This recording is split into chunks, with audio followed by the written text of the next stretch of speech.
जैसे हम और आप फोन पर बातें किया करते हैं, वैसे ही अगर गाड़ियां एक दूसरे से बात कर पाती तो कितना अच्छा होता।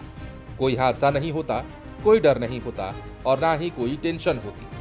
हालांकि ये तो संभव नहीं है कि गाड़ियां आपस में बात करें, लेकिन सोचिए, अगर ऐसा हो कि सामने से आ रही गाड़ी आपकी गाड़ी को संकेत दे और बताए कि हादसा होने वाला है, सावधान हो जाइए, तो कैसा रहेगा। यदि आप अब भी हमारी बातों को नहीं समझ पाए हैं तो अब हम आपको सीधा सीधा बता देते हैं।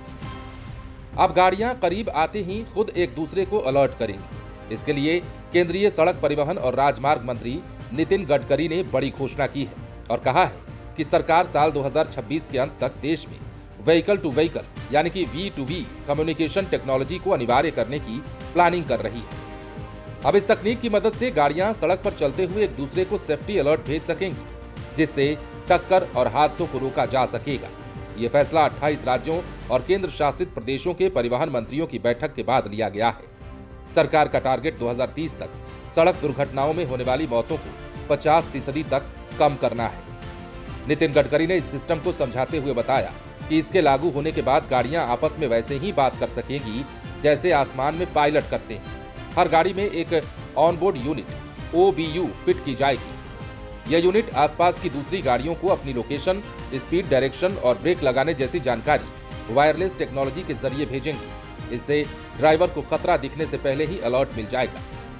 अब V2V टेक्नोलॉजी उन हालात में सबसे ज्यादा कारगर होगी जहां कैमरा या रडार काम नहीं कर पाते हैं।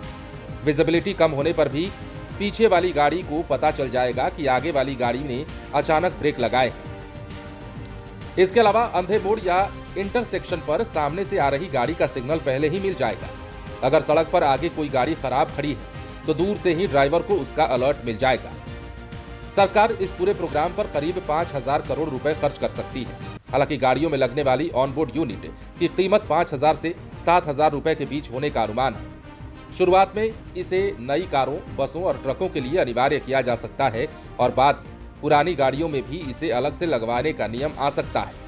जानकारों का मानना है कि इससे गाड़ियों की कीमतें बढ़ सकती है।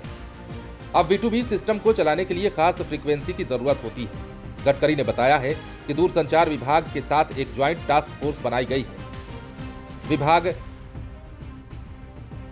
5.875 से 5.905 GHz बैंड में 30 MHz स्पेक्ट्रम अलॉट करने के लिए सैद्धांतिक रूप से सहमत हो चुका है। सड़क परिवहन सचिव V उमाशंकर के मुताबिक ऑटो कंपनियों के साथ तकनीकी मानकों को अंतिम रूप दिया जा रहा है। अब भले ही सरकार ने 2026 की समय सीमा तय की है, लेकिन ये लक्ष्य काफी चुनौतीपूर्ण है। अमेरिका, यूरोप और जापान जैसे देशों ने सालों पहले इसके लिए स्पेक्ट्रम दिया था, लेकिन वो भी ये अभी तक पूरी तरह से लागू नहीं कर पाए हैं। कार कंपनियों को सभी मॉडल्स में इस हार्डवेयर को फिट करने, टेस्टिंग और ब्रांड्स के बीच तालमेल बैठाने के लिए वक्त चाहिए होता है। आजकल कई कारों में ADAS यानी कि एडवांस ड्राइवर असिस्टेंस सिस्टम आता है, जो कैमरा और सेंसर पर निर्भर है। यह सिर्फ वही देख सकता है जो कैमरे के सामने है। वही V2V तकनीक वायरलेस सिग्नल पर काम करती है, यानी अगर आपके आगे एक बड़ा ट्रक चल रहा है और उसके आगे कोई खतरा है तो ADAS उसे देख नहीं पाएगा, लेकिन V2V के जरिए आने वाली गाड़ी का सिग्नल ट्रक के पार आपकी कार तक पहुंच जाएगा।